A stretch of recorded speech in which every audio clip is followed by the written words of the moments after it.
What's up, guys, and welcome to episode 9 of San Pedro Paranormal. As you can see, I don't have my co-host with me yet, Carlos. We still haven't been able to get together with the whole thing going on, the coronavirus thing. But as you can see, I do have a picture of a young lady next to me, and that's because we are going to have another over the phone guest. I don't want to say interview. I want to say guest. Her name is Layla Bathory. And, today's episode is going to be UFOs. Are they aliens or are they demons? I know a lot of people are probably asking themselves, why UFOs? I thought it's supposed to be about, ghost hunts and stuff.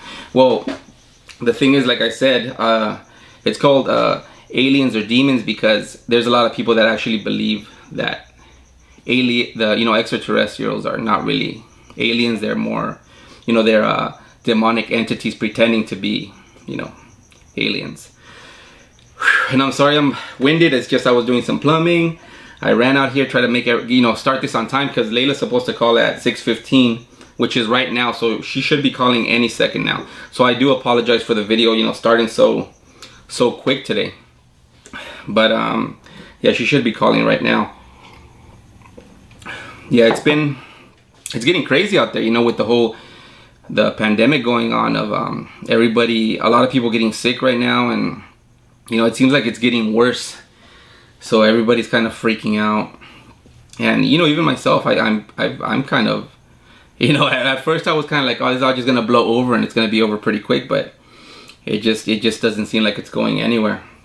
But anyways, guys, I picked today's guest. I picked her because she actually runs a Facebook page. It's called Paranormal East LA, and she does on her Facebook page. She talks about anything. Oh, I think Layla's calling right now, so let's go ahead and get her on the phone. Hello. Hi, how are you? Hey, Layla, hold on. Let me put the volume up on this. Okay. All right. Can you hear me good? Yeah, can you hear me good? Because I'm not sure if my reception is good inside my house. Sometimes it's a little weird. Yeah, no, I got you. Okay. You know what? Thanks for joining me on today's episode. I was just talking about you right now before you called about your Facebook page and stuff. Oh, okay. And I was telling the viewers that I'm a little winded right now because I was actually running late today because I had some plumbing issues at my house, and with all the stores closed down, it's kind of hard to find the stuff you need. But it is. Yeah, it's been crazy. But anyways, why don't we start with you telling us a little bit about about yourself. How did you get into the whole paranormal thing? Well, as far as me getting into the paranormal stuff, I think I've always had kind of a thing for it ever since I was a child. But I grew up very Catholic, so it was always kind of an unspoken type of thing. I don't know how your background is as far as religion, but we were it was just something that you just didn't really talk about. You kind of just know that. And so in Spanish there was they would tell me eso no se habla, we don't talk about that stuff. But I've always been not just intrigued. There's always kind of been that.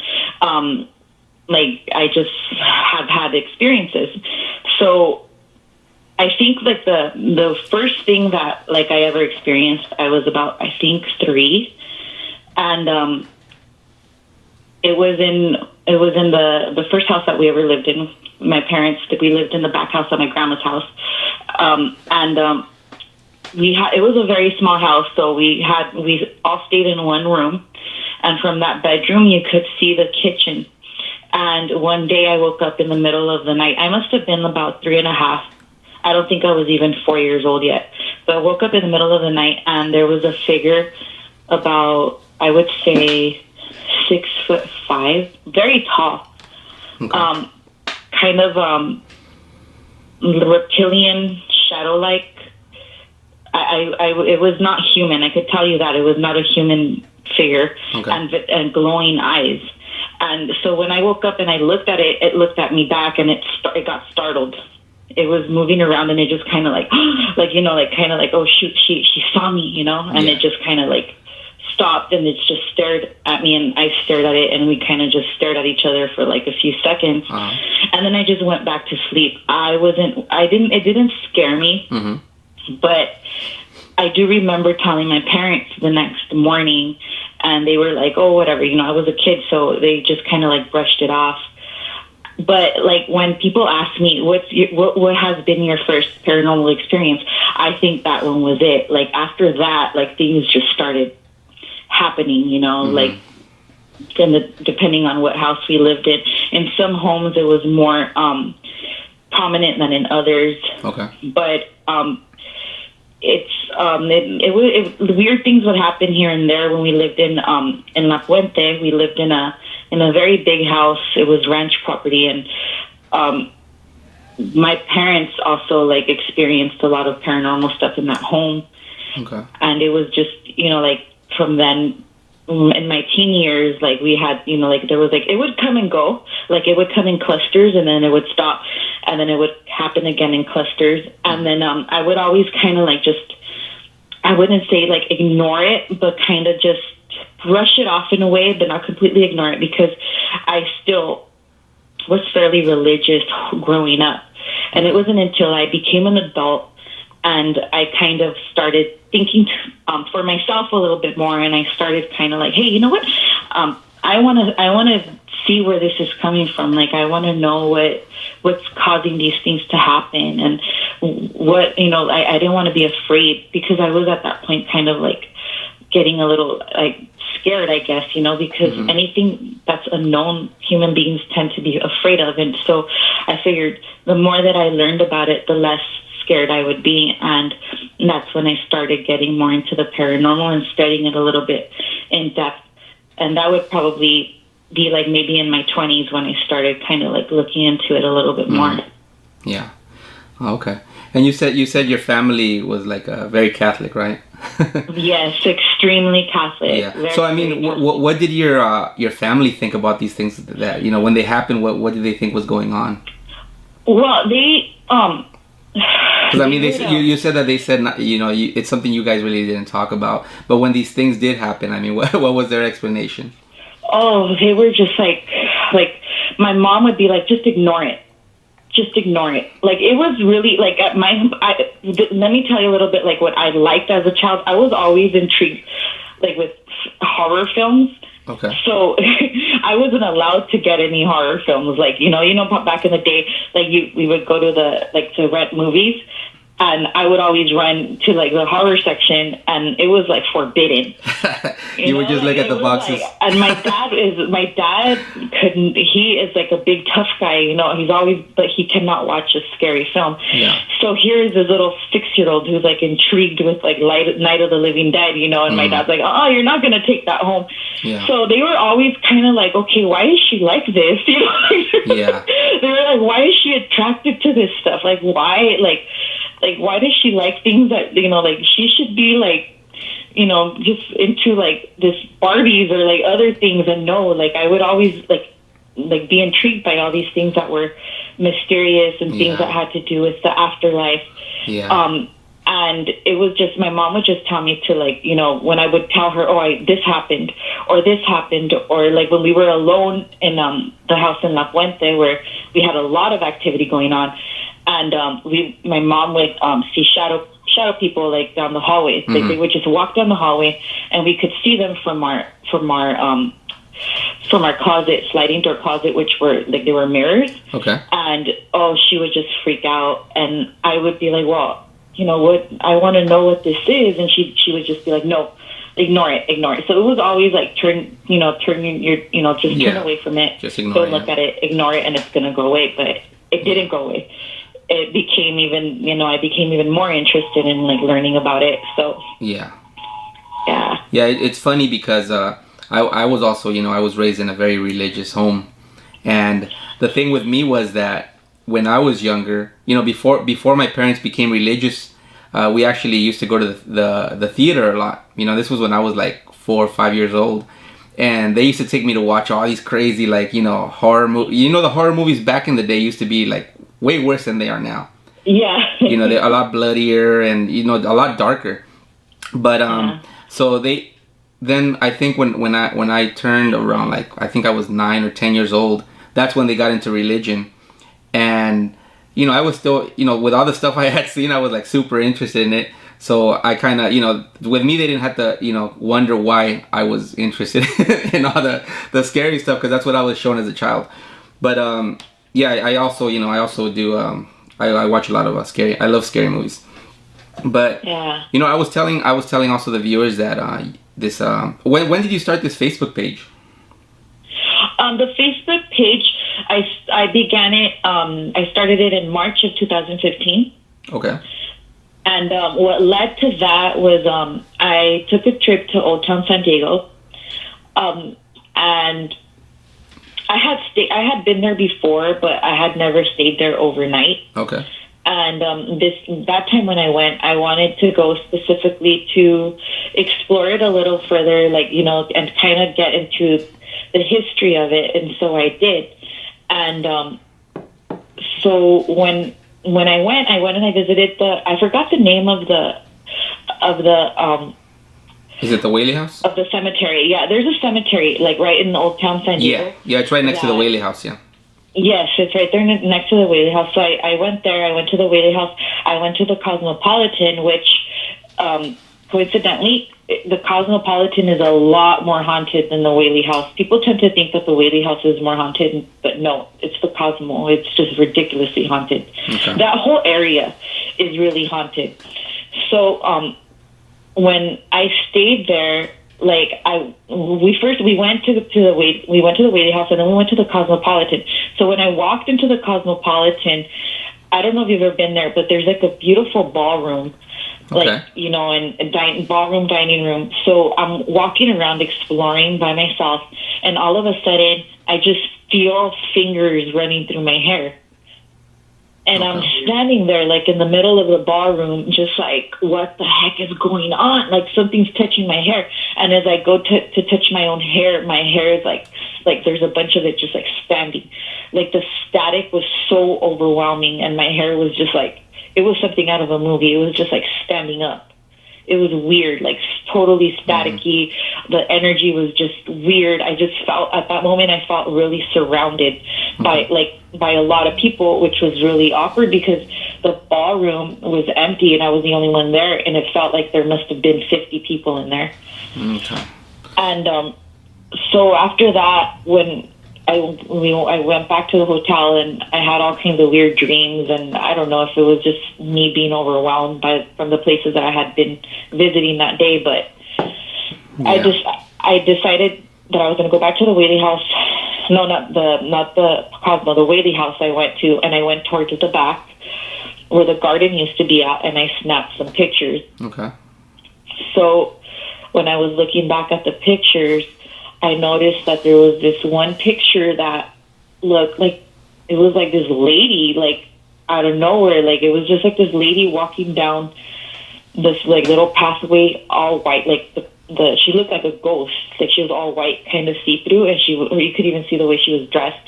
Okay. In the early 1900s, late 1800s attire, and her hair was even clipped up. So I was just what?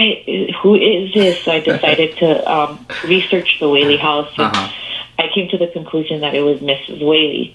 Yeah. So after catching that picture, I just decided, you know what? I don't want to post all this stuff in my regular Facebook page because I don't want to freak out my family. Yeah. So I just want to have a space for people to share their own experiences, and that's how Paranormal History was created. Oh, nice. And you know what?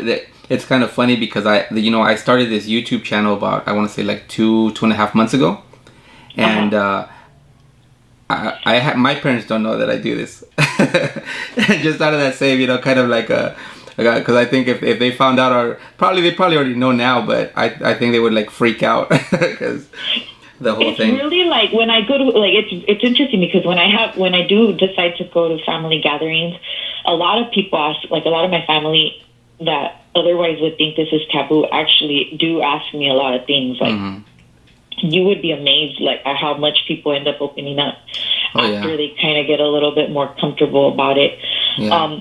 My mom is still like totally not okay with any of this. Yeah. Well, yeah, same with my parents. Like, yeah, she's still like, no, like, you know, this is wrong. Like, you should not even be playing around with this. But it's not something that I play around with. Like, I think at this point, it's part of who you are. If you're this is what you like and this is what you want to study and this is what, you know, your passion, it's just part of your passion. It is an art. It's considered an art, you know, to go and explore, to investigate. It's historical because you're actually exploring historical places. And I've learned a lot, like these last few years of, you know, a lot of history about California. And, you know, so it you know, it might be taboo for some people, but I mean, if it's your passion, it's your passion. So, I mean, I guess you must be like sensitive to all this stuff, right? To have so many things happen to you, because you know I'm all into all this stuff, but I've never been touched or any of that stuff. I think the worst thing that has happened to me is just like either whispers or you know, the EVPs I capture on recordings. Yeah. But it never something as extreme as seeing like, you know, a person walking by or things like that. Yeah, over the years I've had really bizarre experiences, and I've had 2 full body apparitions, which was the one when I was 3 years old, and then I had another one when I was 19, and that one was by far the most bizarre. It wasn't scary, but it was just really bizarre. I think I had written about it a couple of days ago or yesterday on the paranormal page, where I saw like a lady like standing next to my bed.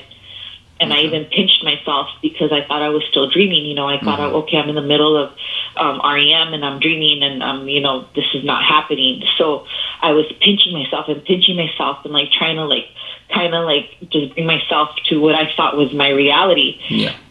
And she was still there. Like, she wasn't disappearing. And I was like, shit, excuse me. I was like, shoot, this is like a real... like a real apparition right here, you know, like, and she just she was like see-through, like I could see right through her, and I could see that she was wearing a shawl, but she was still see-through, like kind of smoky, and then she eventually just kind of like, you know how the way smoke just disappears, that's how she disappeared. Oh, okay. And do you think that, you know, by you like looking into this stuff so much, do you think this actually attracts, you know, more of these spirits towards you? Because I've noticed that now that I started this channel, I actually did an episode where I interviewed a spiritual medium, and we had some stuff happen in the house right after that episode. So does that happen to you, where like now that, you know, you have this page and you do all your research, like have you noticed more things happen? Or it did in the beginning. It really played its toll on me, because it does mess with, well, I felt like it kind of messed with my, how can I say, it's like my, I wouldn't say state of mind, but there's like, you have to just be careful, because also I think of all the stories that are shared, like you start to kind of just absorb a lot of the stories. Yeah. So it's kind of difficult to kind of like, okay, so this, you know, you can, that's when you kind of start to realize, okay, I have to really put my foot down and and really tell myself, okay, these are my experiences, and these are my experiences only. Other people might have their experiences. I need to not absorb their experiences and what they are feeling. Okay. But it has become like kind of at times overwhelming, and especially if I'm like in certain locations that have a little bit of more saturation. That's what I refer it to as, like, if it has more like of a like they're haunted, more like more saturation, more entities, then I will feel it, like I'll become drained. There's been a few times where I have become obsessed, and that's one of the reasons why I had to take a few steps back and like take, you know, some time off all this, you know, like studying and like in investigating.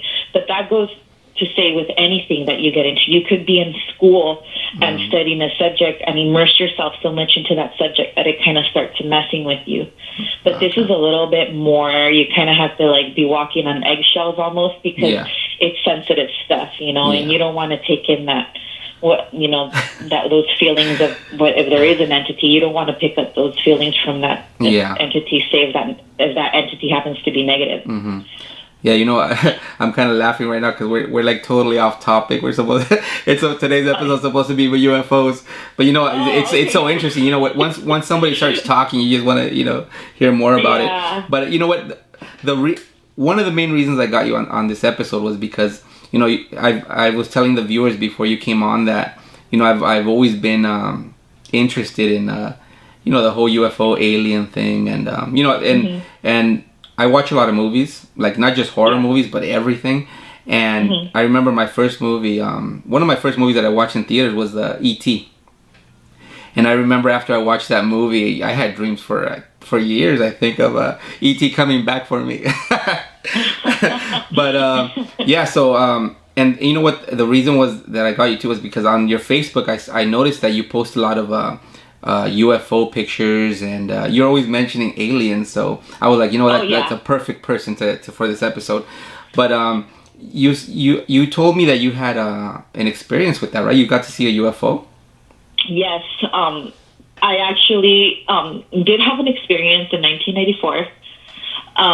I remember the year because I remember I think I was 12, I was almost going to be 13 years old. Okay. So this was out in Rosarito, Baja California, like maybe a little bit farther in. It's farther inland from Rosarito. My uncle has a ranch out there. Okay. So we would always go, you know, every week, like maybe twice a month on the weekends, and we would stay out there. And around those particular years, there had been many sightings. The men that worked in the ranch would tell my uncle that they would wake up in the morning to go milk the cows and that they would see flying saucers. Okay. And my uncle would kind of like laugh it off, you know? Mm-hmm. And my uncle would tell my parents and everybody, you know, everybody would get together and, you know, we stay up really late at night and tell each other these stories, and everybody was, you know, like, we were like, oh, it's not, like, they would like not think it's real, right? But I mean, if all these people were having these sightings, because it was not just them, but there was other people like around the town that were having these sightings of UFOs and all these saucers like flying out of the ocean because it was like next to the ocean. Okay. So one night we're all together. We used to play loteria. Yeah. So we, you know, all the kids were up. My uncle, my aunts, my parents.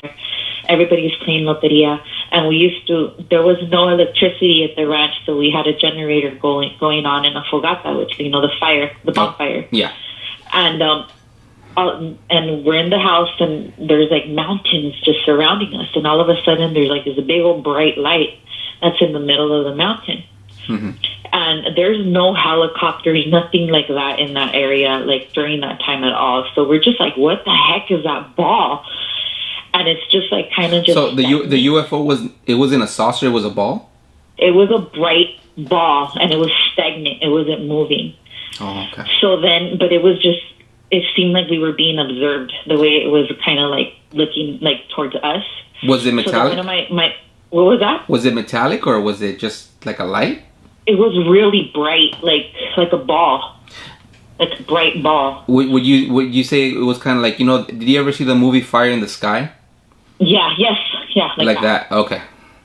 So then one of my uncles decided to get one of the big flashlights and flash it towards that ball, right? So when he did that, the bright ball, like, it just got really, like, aggravated. You could feel it. And what was weird is I remember getting this weird sensation from it, like a magnet. Yes. You know, like a magnet kind of feeling. Uh-huh. And everybody started getting really tense. And when my uncle did that with the light, it started like just moving and zigzagging, which was even weirder because we've never seen anything do anything like that. And everybody just started scattering and screaming. And we were like, okay, that's it. The adults were like, we're leaving, let's go. and we had about 4 cars, and they just threw us in the car, and we started leaving. But that ball, I think it chased us. I mean, it wasn't super close to us. It was maybe like about, I would say, like 200 feet away from us. Okay. And it chased us for about half a mile, and then it just disappeared into thin air. Did it make sound, or was it just quiet? No sound at all. But it was giving out a very, very like magnetic vibe. Yeah. And it was making everybody really irritated. Like you could feel the irritation in the air. It was really bizarre. That's crazy. That's really crazy. And I mean, what do you think about that? Do you really think it's extraterrestrials? Because especially because coming from a religious family like my family, my parents actually believe that these things are demonic, and they're just pretending to be aliens to kind of throw us off. So we don't believe in God and all that stuff. What do you think? What do I think? I think it was something. I'm not sure. Like as I got older, and like we would go back when we would have family gatherings and actually talk about that incident, because we did. A lot of us would still talk about it. Okay. Because there was a lot of us that witnessed it. And we would come up with our own little theories. And like I felt at one point that it might have been something from one of the bases that used to be in San Diego. Okay. But then I was like, no, it was just too aggressive. Okay. It was too aggressive. It was too close to us. It was just. So I mean, like it wanted to hurt us. So you do believe they're aliens and like extraterrestrials? Yes, I do. Okay. I definitely do believe in them. Okay. But I do believe that they're interlinked with some of the things that we see. Like when I told you about my first experience that I had when I was 3 years old, I do think that I was interlinked to a fourth dimensional being. Yeah. So there is some type of like inner connection to like entities, but I haven't really sat down and thought like, okay, what exactly is this? It's just a cloudy thought that seems like that floats in my head. Yeah, because I mean there is people that believe, right? There's the whole like okay, they're extraterrestrials, and there's the demonic, and then there's the multidimensional. They're multidimensional. Not only that, some people actually think it's us, like coming from the future to the past to study ourselves. But I guess it's I guess it could be anything. Yeah. And I've always even now I'm just like, I just love to observe the sky. And I'm just like dying to see one day to see the full on flying saucer, because that's what I want to see. You want to see it again? You want to see it again? Yeah. You know what? I actually had because when I do these episodes, I usually start talking to people to see if anybody has has an experience they had before, and we have a family member that lives here in San Pedro, and he said that a UFO actually came into the backyard, and and he was a child. I think he was like 9 or 10, but he said that it was at nighttime, and it just hovered on top of the house like quietly, and then it just took off real fast. So wow. Yeah, so I mean it's crazy. San Pedro has had a lot of UFO sightings. I'm thinking there might be a connection to the ocean, maybe to the water, because that's the ranch where we saw we saw the UFO. It was maybe like a mile inward from the Carretera Vieja, which is going like the old road in Baja, going towards Ensenada and all that area. Yeah. And there used to be a lot of sightings. I'm not sure about now. I haven't been there for a few years, but they saw the locals saw so many things coming out of the ocean. So I'm thinking there has to be some type of connection to the ocean. Oh yeah, that's right. That's another one of the theories, is that they're not really from another planet. They're like from underwater or something. They're kind of some kind of sea creature or something. Yeah, that's another one. Or they might have some of their bases underwater. Oh, that's true. I don't even think they have lungs. Like they might have gills. Since they're they might not need oxygen the way we need oxygen. So who knows? They might be from underwater. I don't know. The possibilities are. Yeah, they're endless. Yeah. You know what? There was here in San Pedro, we had the whole thing. I don't know if you remember. They do an air raid here. I think once a year, where they reenact something that happened back in, I think it's the Second World War, and that's what there was an incident. They actually made a movie about that called Battle Los Angeles, I think. Oh, okay. Yeah, I think I remember that. Yeah, movie. and there was a thing here where they saw a UFO. Well, they thought it was an enemy craft, and they started shooting at it, but they never shot it down. So there was a big old thing that it was a UFO and stuff. So. Oh wow. Yeah, but I mean, yeah, the whole UFO thing is really interesting. But it seems like you're really into like everything, right? Reptilians and all that stuff. Yeah, like I'm willing to I love all that stuff, and I'm willing to learn about all kinds of theories. Like I won't really shut anything down, because to think that this is my perspective only. Like I'm not saying that my perspective is correct, but we are, as human beings, like we kind of tend to think, okay, it's only us and we're the only ones and we're the master race. But in reality, are we? I mean, there's basically no way that we are the only ones in this universe or even in this galaxy. So what's to say we are the only ones in this earth? Yeah. So and you know what? I've been kind of lately been thinking a lot about the whole multi-dimension thing. Mm-hmm. Because I've been noticing, like in the last year or two, that I've been, it kind of reminds me of the movie The Matrix, where when there's a glitch and there's something that happens over and over. But I've been noticing stuff like when let's say one of my daughters says a certain word, and I'll have some headphones on and I'm listening to a podcast, and like 2 or 3 words that my daughter says, they repeat them right exactly when she says it over the headphones. So it's just really strange things like that, But yeah. So right now that's I'm probably gonna do an episode on the whole multi-dimension thing, and what I'm thinking is that maybe. Well, you know what? I'll leave it for I'll leave it for that topic. But yeah, the UFO stuff. I actually got to meet Travis Walton. Was that the guy's name? The one from Fire in the Sky. Nice. I got to meet him. He came to. We used to have a school here. I don't know if it's still there. An adult school called Angels Gate, and. Mm-hmm. They did a thing where they had a traveling what do they call the people that hypnotize you and stuff? A hypnotist, I guess. Okay, yeah. Yeah, so he came to the school, and he actually he was traveling with the guy from the real guy from Fire in the Sky, and you know what, he told us some interesting stuff, because back then I was young and I was big time into the whole UFO stuff, and I got to ask him what happened in the movie. They never show how he got off the spaceship. Yeah. So I asked him, what happened? Like, did they just drop you off, and he said that no, that there was I guess other races of aliens, mm-hmm. and another ship came and I guess those aliens told the he called them the bad aliens to release him, and that they were the ones that brought him back. So, and the bad aliens, were they the Greys? Well, yeah, the ones that took them were the bad ones.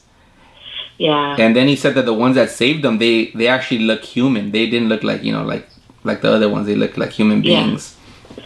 But yeah, so yeah, that was pretty cool meeting Travis. But yeah. Anyways, Layla, right? Is it Layla?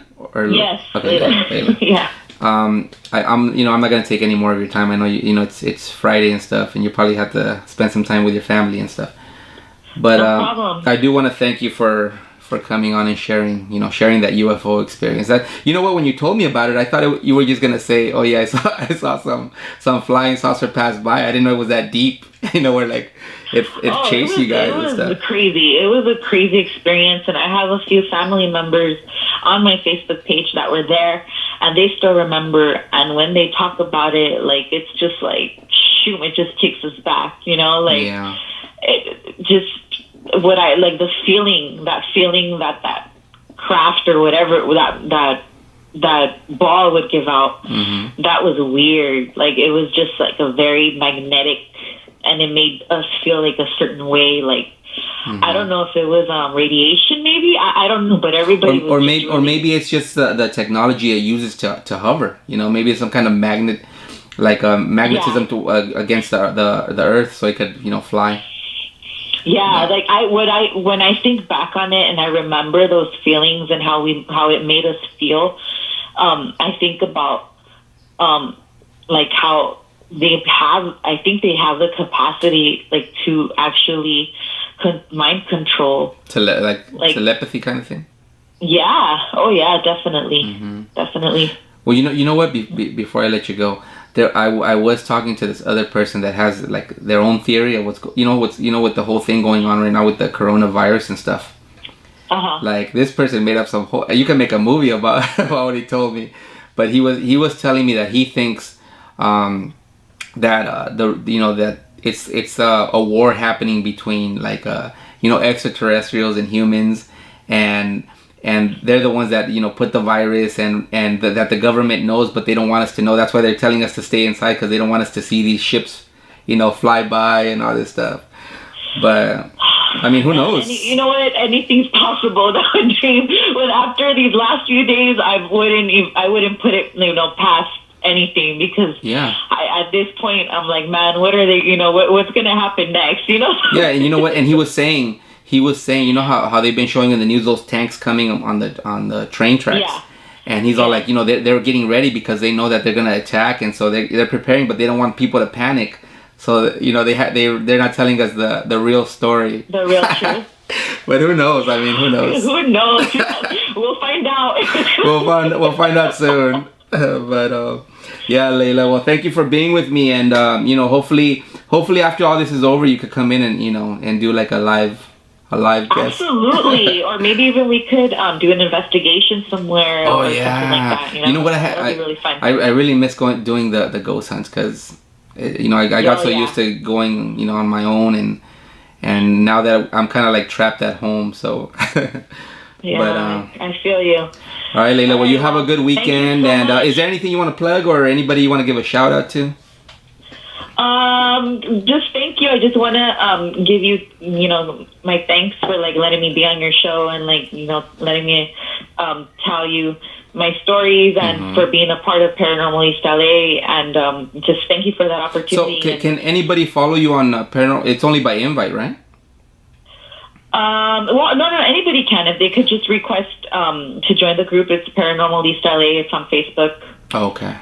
If anybody wants to, go on there and share their experiences, or Yeah, and do you have an Instagram or no? Yeah, I do.